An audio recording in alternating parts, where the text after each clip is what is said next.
Pulau Bali adalah pulau eksotis di Indonesia yang kaya budayanya, tetap menjadi mayoritas Hindu di tengah kepungan Islam. Pertanyaan di atas akan dijawab dalam dua hal, pertama menjelaskan mengapa Bali Hindu, dan kedua mengapa Bali tetap menjadi Hindu saat Jawa telah berubah menjadi Islam.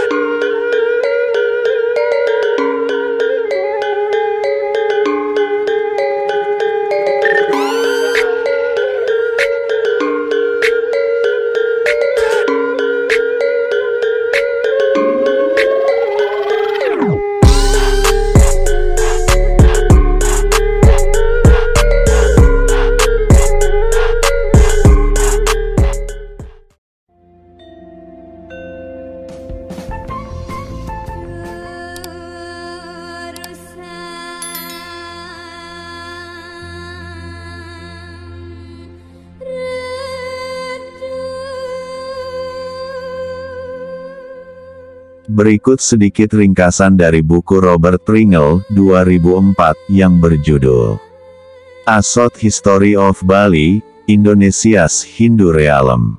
Pertama, penduduk Bali sebagian besar berasal dari luar Bali, kemungkinan berasal dari Jawa atau Lombok.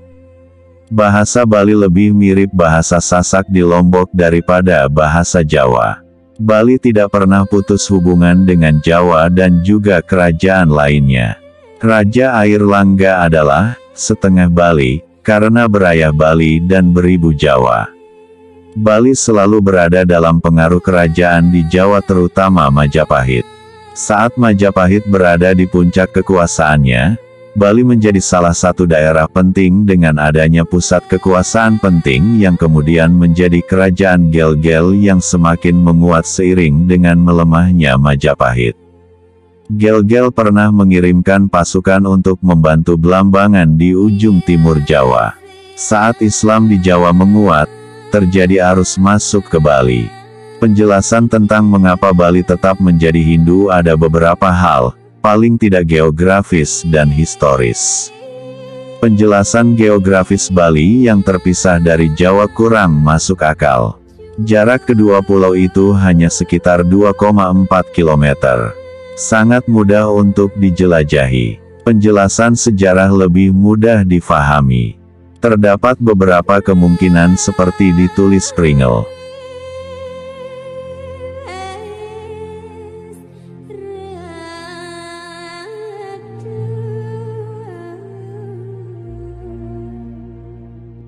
Pertama, Bali tidak pernah secara nyata anti-Islam, walaupun memiliki budaya yang berbeda. Ini sebabnya Bali tidak pernah merasa harus ditundukkan oleh kerajaan Islam, terutama Mataram di Jawa.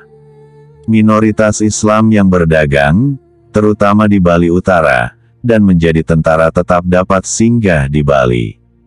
Kedua, berkaitan dengan momentum, sejak runtuhnya Majapahit kemudian Pajang Jipang Demak sampai Mataram yang paling kuat, setidaknya ada jeda selama 100 tahun. Saat Majapahit runtuh dan Gel-Gel menguat, Mataram tidak terlalu kuat. Meski Mataram dapat mengusir Gel-Gel dari Blambangan, Gel-Gel masih terlalu kuat untuk ditaklukkan.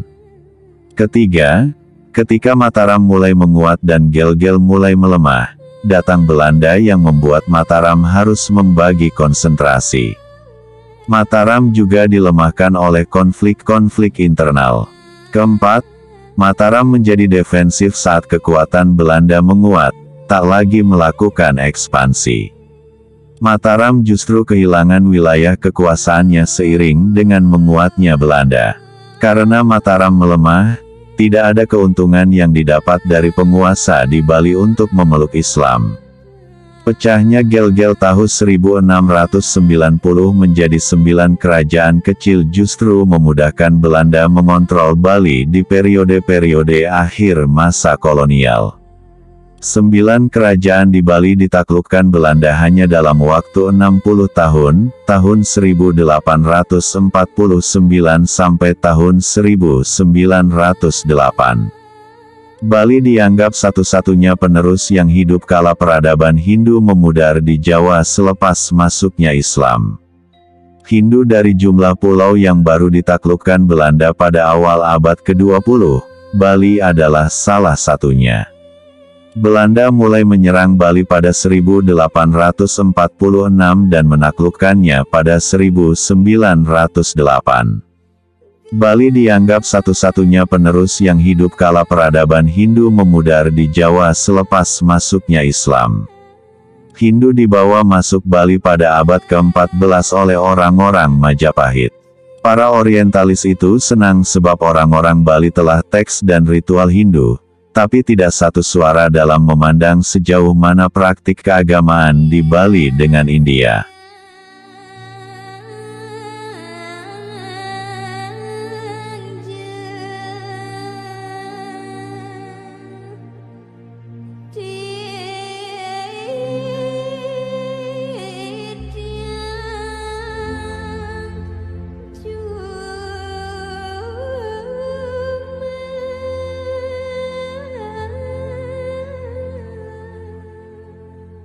Di luar kebebasan para orientalis tentang praktik keagamaan Bali dengan India, dalam catatan Picard, para orientalis mendukung Hinduisme adalah inti dari masyarakat, penjagaan keutuhan budaya, dan inspirasi daya artistik orang Bali.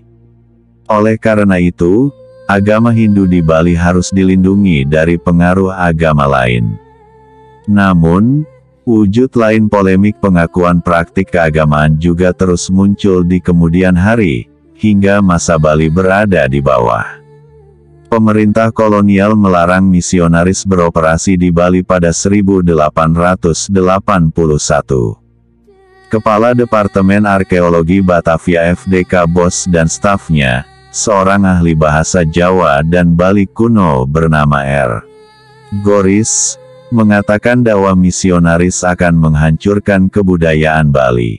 Sementara itu, masyarakat Bali juga berkembang dan menyesuaikan diri dengan modernisme yang memperkenalkan Eropa. Pada tanggal 14 Juni tahun 1958, petisi bersama diajukan guna menuntut pembentukan seksi Hindu Bali dalam Departemen Agama. Petisi ini berdalih Hindu Bali tidak bertentangan dengan Pancasila. Presiden Soekarno yang sangat mendukung kesatuan, tentu menyambut baik petisi tersebut.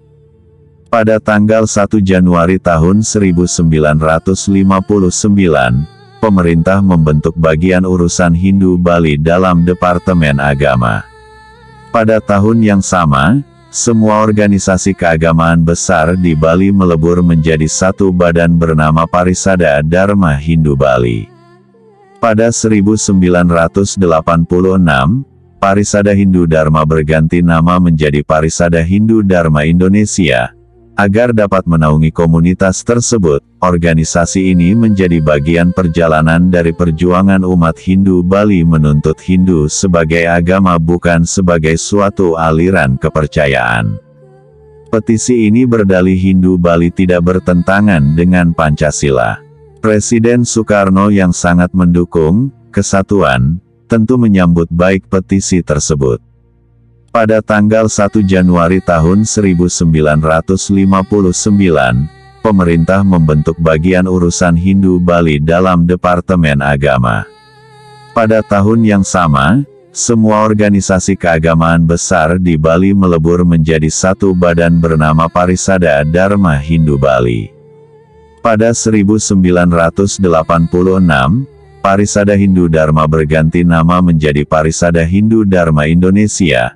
Agar dapat menaungi komunitas tersebut, organisasi ini menjadi bagian perjalanan dari perjuangan umat Hindu Bali menuntut Hindu sebagai agama bukan sebagai suatu aliran kepercayaan.